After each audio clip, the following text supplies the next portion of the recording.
Today we're looking at a 2006 Dodge Caliber. Customer came in complaining about a lot of inside tire wear, wasn't quite sure what was happening and why it was going on. We said we'd lift it up and inspect the suspension and see if we could find anything that would lead us in the direction of what was causing the issue. It turns out on this particular vehicle, the passenger side lower ball joint was wore out, allowing the front end to kind of be wherever it wanted to be, not maximizing the vehicle tire wear as it should. We informed the customer we needed to put a new ball joint in it and get the vehicle realigned to get that back into the manufacturer specifications to make sure they were getting the best possible tire wear that they could. As you can see here, the technicians got to get the pinch bolt out of the lower ball joint and then break that free from the steering knuckle. We use a ratchet strap to pull that knuckle out of the way to give us some room to get the ball joint press in to press this ball joint in and out.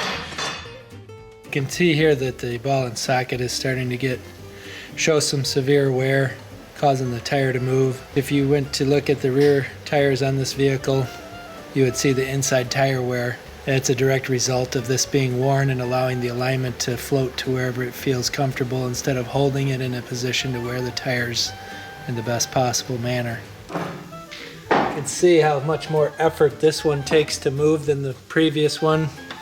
That's an indication that that joint is solid. Some vehicles ball joints bolt in, some of them press in. This particular vehicle also has a clip that you put in on the top of it to make sure that that ball joint can't work its way out in case the press fit fails for whatever reason. When Ed got that done, got it realigned, drove it, made sure everything was feeling good and correct as far as the steering wheel position.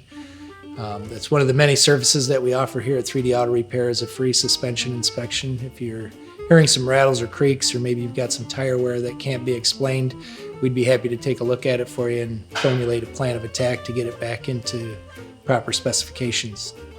My name's Dan. Thanks for watching. We look forward to seeing you at the shop. Thanks for watching the video. Please share the video so other people in your situation can get the information.